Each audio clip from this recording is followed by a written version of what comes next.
Salam dəyərli abituriyentlər, hər vaxtınız xeyirli olsun. Bugün güvənin 20 sınağının 19-cu sınağının izahını sizlərə təqdim edəcəm. Gəlin başlayaq sualların izahına. Birinci sualda qeyd olunur ki, Euler-Venn diaqramını tamamlayan bəndi müəyyən edin. Samur dəvəçi və Qanı-Xəri-çay fiziki coğrafi rayonları üçün ortaq ümumi xüsusiyyət. Gəlin bütün variantlara baxaq. A-da qeyd olunur ki, qışı quraq keçən mülayim isti iqlim yarımtipi. Bu olmaz. Samur dəvəçi yarımsəhra quru çöl iqlimi tipindədir.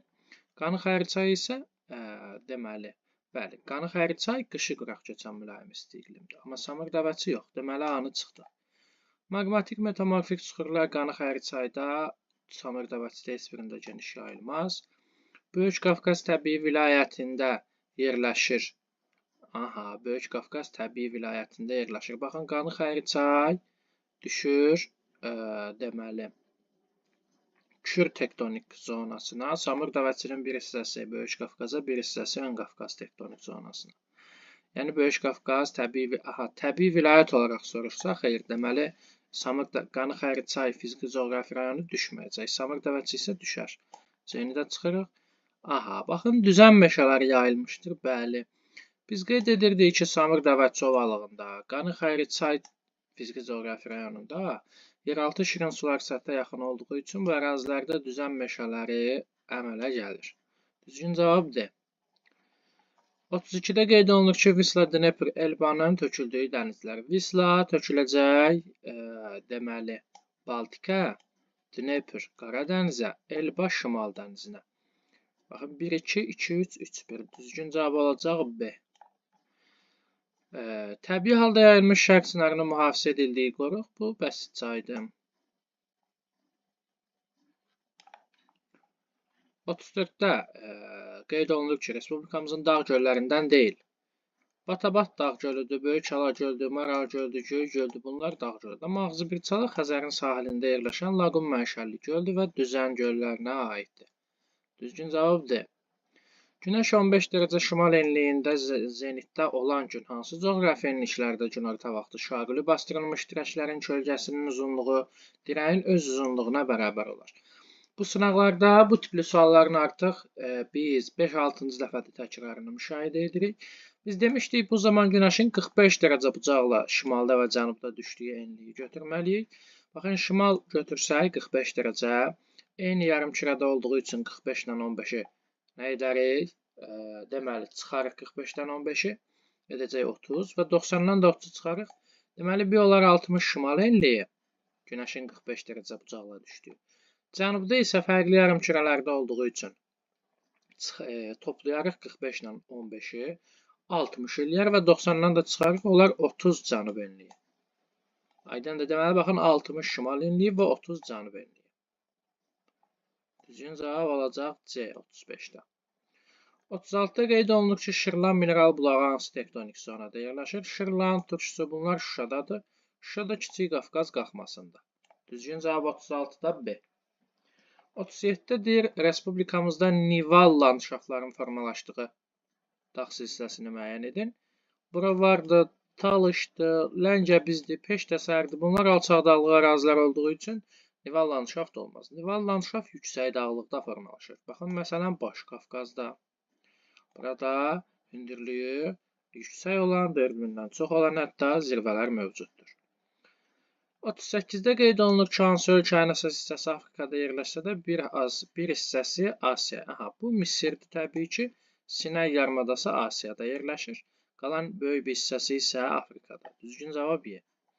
Xəritə sxemə əsasən Sumatra adasına uyğun gələn rəqəmi müəyyən edin. Baxın, Sumatra biz bilirik İndoneziyadadır. İndi 5 olar, yoxsa 4 olar. 5 Papua Yeni Qvineyadır. 4 isə Sumatra. Yəni D. 40-da qeyd olunur ki, sxemə əsasən 3000 metr hündürlükdə atmosfer təzyiqini hesablayın.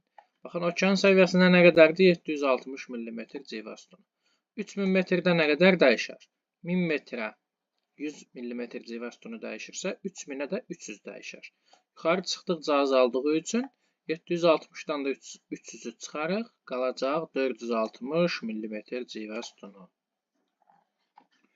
41-də qeyd olunur ki, atmosferi təşkil edən azot, oksigen və digər qazların balansının uyğun verildiyi diaqram. Azot 78%, oksigen 21%, 1% isə digər qazlar. Bəli, yəni C. Növbəti sualda qeyd olunur ki, Biskay və Qvineya körfəzləri üçün ümumi məlumat. Bunların hər ikisi Atlantik okeanına aiddir də, bu qədər sadə. 4 yarımkürədə Qvineyaya yerləşər, Biskay yox. Əslində dənizdirlər, heç birinə aid deyil. 2 işıqlanma qurşağında Qvineyaya yerləşər, yox. 2 işıqlanma qurşağı deyirsə, heç biri yerləşməyəcək.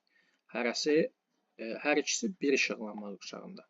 Afrikanın sahilində Qvineya olacaq, Biskay yox. Düzgün cavab C. Doğru sıraları müəyyən edin. Çay və qolu. Nil, Niger düzgün deyil. Mississippi'nin qolu Missouri'dir, bəli. Zambezinin qolu Narınca deyil, Kongonun qolu Senegal deyil, müstəqil çaylardır bunlar. Obun qolu bəli Irtışdır. Irtışın da qolu Işımdır, Qazaxıstan ərazisində. 2-5. Düzgün cavab B. Asiya qitəsində yerləşən səhralar. Böyük Viktoriya, Avstraliya, Namib Afrika. Təkləməşən Asiya, müxalifə Şimali Amerika. Kalahari Afrika, Atakama, Cənubi Amerika. Qızılqum Asiya, Böyük Qumlu Avstraliya. Qaraqum Asiya, Mərkəzi Asiya, Tar Cənubi Asiya. Düzgün cavab Y. Litosfer tavalarının ayrılma zonasında yerləşən vulkan. Baxın, yəni biz burada əsasən İslandiyada olan vulkanları götürməliyik. İslandiyada da biz bilirik ki, deməli, Hekla, Bardarbunga və Eyjafjallajökull vulkanlar var. Yəni baxın Bardarbunga. Klyuçsovkasıdır, Fudziyamadır, Etnadır, Vezuvidir. Bunlar konvergent, toqquşma zonasında yerləşən aktiv vulkanlar olacaq. Qeyd olunur ki, Qırmızı dənizin 6,5 litr suyunun buxarlanmasında nə qədər duz əldə etmək olar? Çox sadə. Nə edərik? Biz bilirik, Qırmızı dənizdə 42 promildir. 1 litr suyu 42 promil, 42 qram duz əldə etmək olar 1 litr sudan. 6,5 litrə nə qədər düşər? Bu şəkildə tənasüb qurmalıyıq. 6,5-i də 42-yə vurarıq. Bu da edərdi. Yəni 273 qram. Bu tipli duzluluq məsələləri çox rahatdır. Biz sadəcə bizə verilən suyu hansı dəniz ki verilib. Həmin dənizdə 1 litr suyu neçə promildir. Ona vurmaqla düzgün cavabı tapırıq. Avstraliya materiki aşağıdakılardan hansıları ilə kəsişir? Elə cənub tropiki. Qrinviç ilə ekvatorla, cənub qütbü ilə 180 dərəcəlik meridianlarla kəsişməz.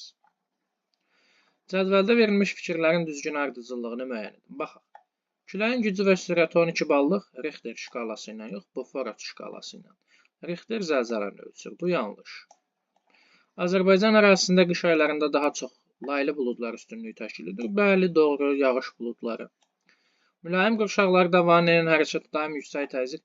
Mülayimdə qalxan hava alçaq təzyiq olacaq. Burada yağıntı çox düşür. Deməli, bu da yanlışdır.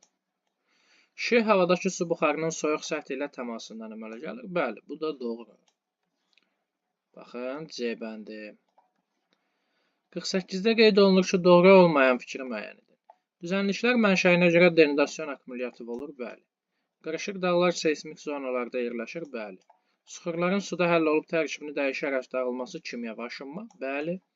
Xəritələrdə eyni miqdarda yağıntı düşən məntəqələri birləşdirən xətlər izogeetlərdir. Dağ əmazlarının əkin məqsədi ilə pilləvari şəklə salınması rekultivasiya yox, terraslaşdırmadır. Aydındırmı? Rekultivasiya torpaqların kompleks şəkildə bərpasıdır. Düzgün cavab olacaq Y.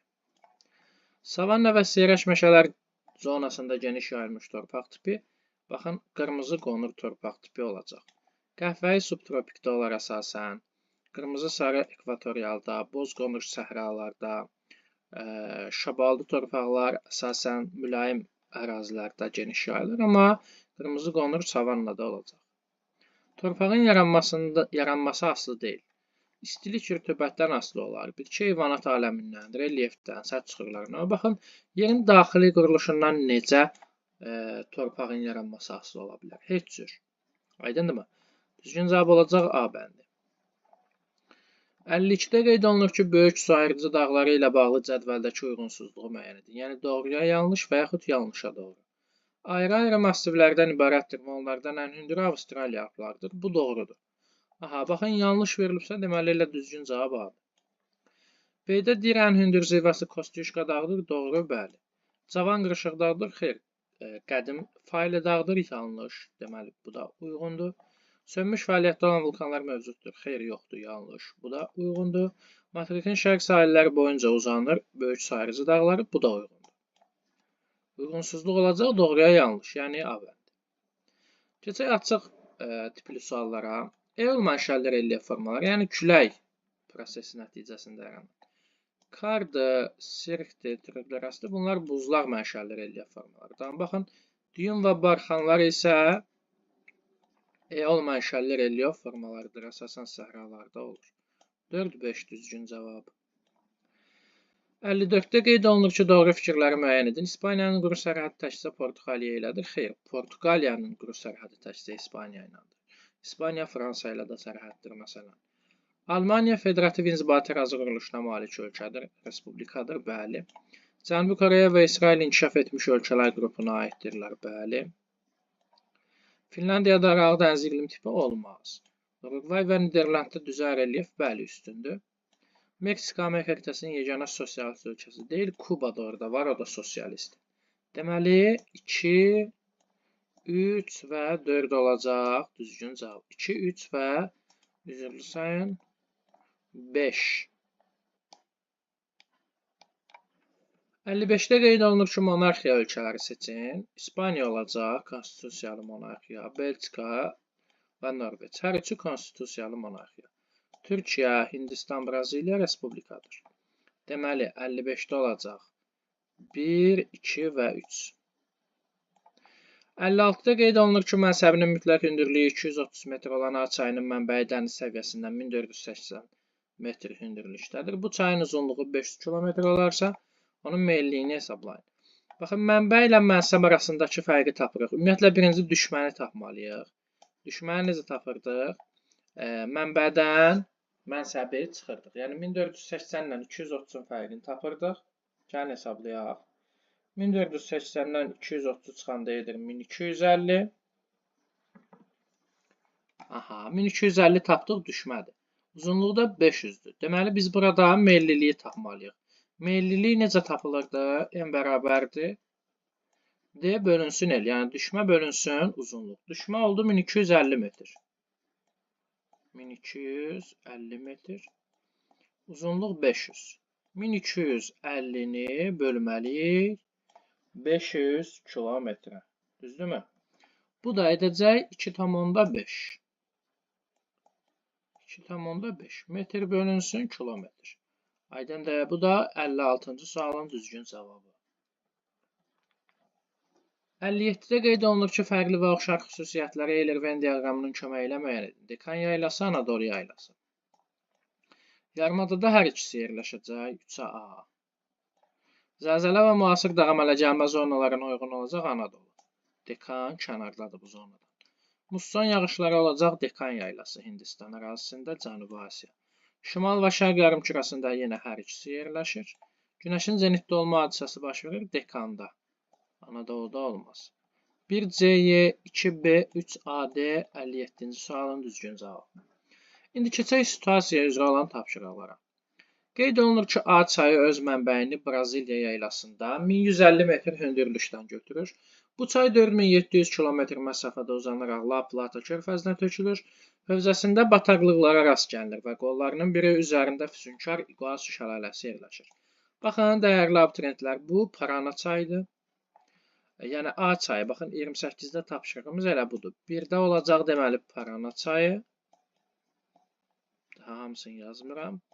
Baş hərfini yazdım.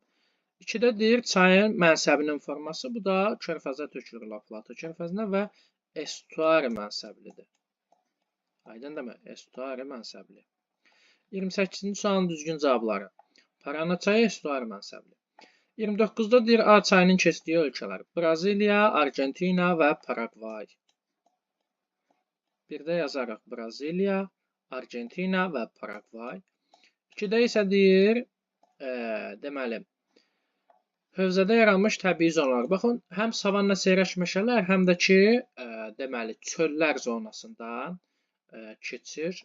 Pampa deyirik biz Cənubi Amerikada. bu zonaya La Plata körfəzində, Uruqvay ərazisində olur və Parana çayı həmin ərazidən keçir. Aydındırmı? Deməli, savanna və seyrək meşələr və çöllər zonalarından keçir Parana çayı. 30-da qeyd olunur ki, A çayının orta meylliliyini hesablayın və çayın hövzəsinin hansı işıqlanma qurşağında yerləşdiyini. Bax, yenə orta meylliliyi tapmaq üçün nə edərik? Düsturumuzu yada salırıq. N bərabərdir D bölünsün L, yəni çayın düşməsi. Mütləq hündürlüyü 1150 metrdir. Okeana tökülür, deməli 0 metr okean səviyyəsinə və 1150-ni də bölməliyik 4700-ə. Aydındırmı?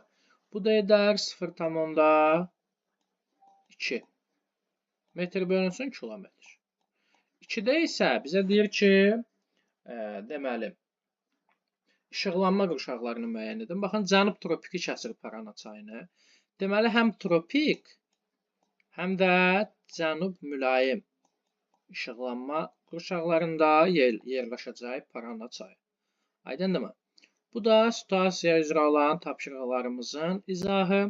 Beləliklə 19-cu sınağın da sonuna gəldik. Növbəti izahımız 30-cu, daha doğrusu 20-ci sınağın son sınağın izahı olacaq. Diqqətiniz üçün təşəkkür edirəm.